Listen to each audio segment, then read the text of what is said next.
بسم اللہ الرحمن الرحیم۔ معزز والدین السلام علیکم۔ ہم آج کی اس مختصر گفتگو میں آپ کو خوش آمدید کہتے ہیں۔ اس گفتگو کا مقصد والدین خصوصاً ماؤں تک بچوں کی نشوونما، صحت اور نگہداشت کے حوالے سے بنیادی معلومات کا پہنچانا ہے۔ آج کی گفتگو میں 5 بنیادی موضوعات پر بات چیت ہوگی۔ نمبر 1، نوزائیدہ بچے کی دیکھ بھال اور غذا۔ نمبر 2، 6 ماہ کی عمر کے بچوں میں اضافی خوراک اور نشوونما۔ نمبر 3، بچے کی صحت کا معائنہ اور نشوونما۔ نمبر 4، اہم بیماریوں سے بچاؤ کے لیے حفاظتی ٹیکوں کا کورس۔ نمبر 5، بیماریوں سے محفوظ رکھنے کے لیے صفائی کے اصول۔ معزز شرکاء، یہ جاننا بہت ضروری ہے کہ بچے کو پیدائش کے پہلے گھنٹے کے اندر ماں کے دودھ کی اشد ضرورت ہوتی ہے، لہٰذا بچے کو پیدائش کے فوراً بعد ماں کا دودھ دینا شروع کریں۔ ماں کے دودھ سے پہلے بچے کو کوئی اضافی غذا مثلاً شہد، گھٹی، قہوہ یا اوپری دودھ نہ دیں۔ 6 ماہ کی عمر تک بچے کو صرف اور صرف ماں کا دودھ پلائیں، حتیٰ کہ پانی بھی نہ دیں۔ اگر تمام بچوں کو 6 ماہ تک صرف اور صرف ماں کا دودھ پلایا جائے تو ہر سال لاکھوں بچے موت کے منہ میں جانے سے بچ سکتے ہیں۔ معزز شرکاء، پیدائش کے پہلے 3 سے 5 دن تک ماں کی چھاتیوں سے پیلا اور گاڑھا دودھ نکلتا ہے۔ یہ دودھ بچے کے لیے بہت مفید ہوتا ہے اور بچے کے لیے پہلی حفاظتی دوائی کا کام کرتا ہے۔ ماں کا دودھ بچے کو بیماریوں سے محفوظ رکھنے میں مددگار ہے۔ یاد رکھیے، 6 ماہ کی عمر تک بچے کو ماں کے دودھ کے علاوہ کوئی اضافی غذا نہ دیں، حتیٰ کہ پانی بھی نہ پلائیں۔ ماں کا دودھ بہترین اور مکمل غذا ہے۔ اس میں وہ تمام غذائی اجزاء موجود ہوتے ہیں جو بچے کو زندگی کے پہلے 6 ماہ میں ضروری ہوتے ہیں۔ ماں کا دودھ بچے کو مختلف بیماریوں سے محفوظ رکھتا ہے، جبکہ بوتل کے استعمال سے دست لگنے کا خطرہ بڑھ جاتا ہے۔ بوتل سے دودھ پیتے وقت بچہ پیٹ میں ہوا بھر لیتا ہے، جس سے وہ بدہضمی کا شکار ہو سکتا ہے۔ جانور کا دودھ بچے کے لیے موزوں نہیں ہوتا۔ اب آئیے ہم کچھ غلط اور درست خیالات کا جائزہ لیتے ہیں۔ عام طور پر یہ سمجھا جاتا ہے کہ ماں کا پہلا دودھ بچے کے لیے ناکافی ہوتا ہے۔ یہ ایک غلط خیال ہے۔ حقیقت یہ ہے کہ بچے کے لیے چھاتی میں موجود دودھ بچے کی ضرورت کے عین مطابق ہوتا ہے۔ ایک اور خیال یہ بھی ہے کہ ماں کا پہلا دودھ زہریلا ہوتا ہے اور اسے ضائع کر دینا چاہیے۔ یہ بھی غلط خیال ہے، جبکہ ماں کے پہلے دودھ میں قدرت کی جانب سے حفاظتی اجزاء ہوتے ہیں جو بچوں کو بیماریوں سے بچاتے ہیں۔ 3 باتوں کا خصوصی خیال رکھیں۔ بچے کو پیدائش کے فوراً بعد ماں کا پہلا دودھ ہی دیا جائے۔ ڈبے یا جانور کا دودھ نہ دیں۔ پہلے 6 ماہ کی عمر تک بچوں کو صرف اور صرف ماں کا دودھ پلانا چاہیے۔ معزز والدین، اب ہم 6 ماہ کی عمر میں ماں کے دودھ کے علاوہ دوسری اضافی غذاؤں کے بارے میں گفتگو کریں گے۔ اضافی غذا سے مراد یہ ہے کہ ماں کے دودھ کے ساتھ ساتھ بچے کو دوسری غذا دی جائے، جس میں دلیا، شہد، کھیر، نرم کیا ہوا کیلا اور باقی نرم غذائیں شامل ہوں۔ ایسی غذائیں جو اتنی گاڑھی ہوں کہ چمچ کے اندر ٹھہر سکیں۔ یاد رکھیے، 6 ماہ کی عمر سے پہلے بچے کو ماں کے دودھ کے علاوہ کسی اور غذا کی ضرورت نہیں ہوتی۔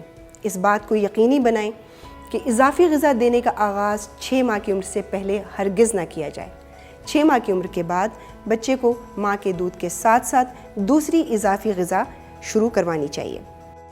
6 ماہ کے بعد بچے کی غذائی ضروریات صرف ماں کے دودھ سے پوری نہیں ہوتی، اور اضافی غذا نہ دی جائے تو بچہ غذائی کمی کا شکار ہو سکتا ہے۔ یاد رکھیں، 6 سے 8 مہینے کے بڑھتے ہوئے بچے کو دن میں 2 سے 3 مرتبہ اضافی غذا کی ضرورت ہوتی ہے، جبکہ 9 سے 24 مہینے کے بچے کو دن میں 3 سے 4 مرتبہ اضافی غذا درکار ہوتی ہے۔ بچے کو مختلف قسم کی غذائیں دی جا سکتی ہیں، مثلاً چاول، گندم، مکئی، پنیر، آلو، مرغی، انڈا، کیلا، مکھن، گھی، شکر اور شہد وغیرہ۔ معزز والدین، اب ہم گفتگو کریں گے کہ بڑھتے ہوئے بچوں کو کتنی مقدار میں غذا دی جائے۔ اگر بچے کی عمر 6 سے 8 ماہ ہو تو اس کی اضافی غذا گاڑھے دلیے سے شروع کریں۔ یہ دلیا 2 سے 3 دفعہ روزانہ دیا جا سکتا ہے۔ ابتدا میں بچے کو دلیا اور دوسری نرم غذائیں 2 سے 3 چمچ سے شروع کروائیں۔ اور آہستہ آہستہ بڑھاتے ہوئے آدھے بھرے ہوئے پیالے تک لے جائیں۔ 9 سے 11 ماہ کے بچے کو نرم غذائیں اور وہ غذائیں جو بچہ ہاتھ میں پکڑ سکے دی جا سکتی ہیں۔ ان غذاؤں میں گندم کا دلیا، چاول کی نرم کھچڑی، ابلے ہوئے آلو، مرغی کا نرم ابلا ہوا انڈا یا کیلا وغیرہ شامل ہے۔ یہ غذائیں بچے کو دن میں 3 سے 4 مرتبہ اس کے بھوک کے مطابق دی جا سکتی ہیں۔ 12 سے 24 ماہ کے بچوں کو گھریلو غذائیں دی جا سکتی ہیں۔ ان غذاؤں کی مثال ہم پہلے دے چکے ہیں۔ معزز والدین، اب ہم 2 چیزوں کو ملا کر پکانے کی مثال جانیں گے۔ 2 چیزوں کو ملا کر پکانے کی بہترین مثال کھچڑی ہے، جس میں چاول اور دال کو ملا کر پکایا جا سکتا ہے۔ مختلف غذاؤں کو ملا کر پکانے سے بچے کی مختلف غذائی ضروریات ایک ہی وقت میں پوری ہوتی ہیں اور اس کی نشوونما پر بہتر اثر پڑتا ہے۔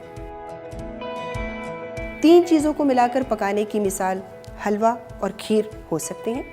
یہ جاننا نہایت اہم ہے کہ 2 سال کی عمر تک ماں کا بچے کو دودھ پلانا بہت ضروری ہے۔ اب ہم بچے کی صحت اور نشوونما کی جانچ کے بارے میں جانیں گے۔ یاد رکھیں، بچوں کی صحت اور نشوونما کا صحیح اندازہ لگانے کے لیے ضروری ہے کہ ہر ماں باقاعدگی سے ان کی نشوونما کی جانچ کرائی جائے۔ 2 سال کی عمر تک بچوں میں عمر کے ساتھ ساتھ نشوونما کی تبدیلیاں بہت جلدی اور واضح ہوتی ہیں، جیسا کہ ہر ماہ وزن کا بڑھنا، عمر کے ساتھ گردن کا اٹھانا، کروٹ لینا، بیٹھنا یا سہارے سے کھڑا ہونا اور چلنا وغیرہ۔ عمر کے ساتھ ساتھ خوراک، ماں کا دودھ یا ٹھوس غذا لینے میں اضافہ ہونا، بچے کا چست پکارنے پر متوجہ ہونا، کھلونوں یا رنگین چیزوں کی طرف متوجہ ہونا۔ نشوونما کی تبدیلیوں کا عمر کے ساتھ ظاہر نہ ہونے کا مطلب یہ ہے کہ بچے میں غذائی کمی کی شروعات ہو چکی ہیں۔ بچے میں غذائی کمی کی 3 بنیادی علامات ہیں۔ نمبر 1، عمر کے لحاظ سے وزن کا کم ہونا۔ نمبر 2، عمر کے لحاظ سے قد کا چھوٹا ہونا۔ نمبر 3، شدید غذائی کمی یعنی سوکھا پن۔ بچے کی نشوونما کی جانچ کے لیے ضروری ہے کہ پیدائش سے 6 ماہ کی عمر تک ہر ماں بچے کا باقاعدگی سے وزن کروائیں اور 6 ماہ تک کی عمر کے بچوں کی نشوونما کی جانچ موئیک ٹیپ کی مدد سے کروائیں۔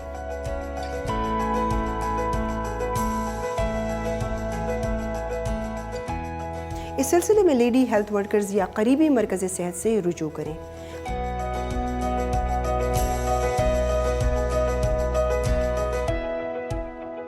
اب ہم جانیں گے بچوں کو لگائے جانے والے حفاظتی ٹیکے اور ان کی اہمیت کے بارے میں۔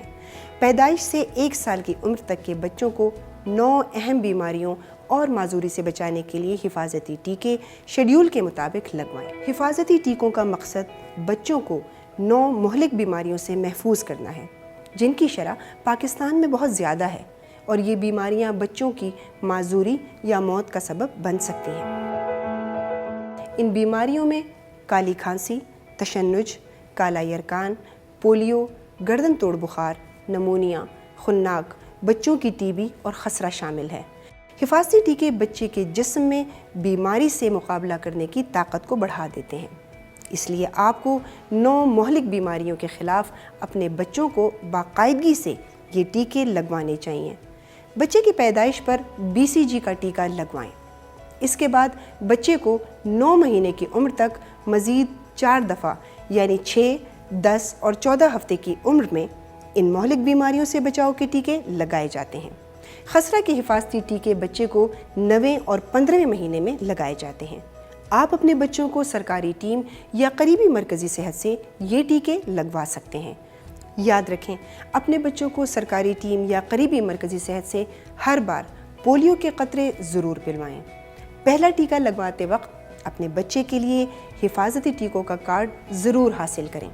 اس کارڈ سے دی گئی تاریخوں کے مطابق بچے کو مطلوبہ ٹیکے لگوانے میں مدد ملے گی۔ معزز والدین، اب ہم جانیں گے بچوں کی صحت اور صفائی کا تعلق۔ بچوں میں پائی جانے والی بہت سی بیماریوں کا صفائی اور ستھرائی کی صورتحال سے براہ راست تعلق ہوتا ہے، لہٰذا بچے کی جسمانی صفائی مثلاً پاخانہ دھلانے، نہلانے اور صاف ستھرا رکھنے کا خاص خیال رکھیں۔ اس کے علاوہ بچہ جس ماحول میں موجود ہے یعنی بچے کا بستر، کمرے اور گھر کی صفائی کا بھی خاص خیال رکھیں۔ بچے کو بیماری سے محفوظ رکھنے کے لیے صفائی کے اصولوں کا جاننا نہایت اہم ہے۔ اپنے گھر کو صاف ستھرا رکھیں، کوڑا کرکٹ کھلا نہ چھوڑیں، لیٹرین کو صاف رکھیں، کھانے پینے کی اشیاء کو ڈھانپ کر رکھیں اور مکھیوں سے بچائیں۔ پینے کے صاف پانی کا استعمال کریں اور اسے ہمیشہ ڈھانپ کر رکھیں۔ بچے کی صفائی، موسم کی مناسبت سے بچے کو نہلائیں۔ گرمیوں میں روزانہ اور سردیوں میں ہفتے میں کم سے کم 2 مرتبہ نہلائیں۔ بچے کو روزانہ صاف کپڑے پہنائیں۔ بچے کا لنگوٹ اچھی طرح دھو کر دھوپ میں سکھائیں۔ پاخانہ کرنے کے بعد بچے کو پانی سے صاف کریں اور صاف کرنے کے بعد اپنے ہاتھ صابن اور پانی سے اچھی طرح دھو لیں۔ چلنے پھرنے والے بچے کے ہاتھ کھانا کھلانے سے پہلے اور رفع حاجت کے بعد صابن اور پانی سے اچھی طرح دھلوائیں۔ ہر ہفتے باقاعدگی کے ساتھ بچے کے ناخن کاٹیں۔ بچے کی دیکھ بھال کرنے والے کی صفائی، اپنے ناخن چھوٹے رکھیں۔ ہفتے میں کم از کم 2 مرتبہ غسل کریں۔ اپنے کپڑے صاف رکھیں۔ ہاتھوں کی صفائی، یاد رکھیں کھانا پکانے سے پہلے، بچے کو کھانا کھلانے سے پہلے، لیٹرین استعمال کرنے کے بعد، بچے کا پخانہ دھلانے کے بعد، کچرا پھینکنے اور صفائی کرنے کے بعد، بیمار یا زخمی کو ہاتھ لگانے کے بعد، اپنا نزلہ زکام صاف کرنے کے بعد، ہاتھوں کو صابن اور پانی سے اچھی طرح دھونا بہت ضروری ہے۔ معزز والدین، اپنے بچوں کی نشوونما اور مفت طبی معائنے کے ساتھ ساتھ حفاظتی ٹیکے لگانے کے لیے قریبی لیڈی ہیلتھ ورکرز یا قریبی مرکز صحت سے رابطہ کریں۔ شکریہ۔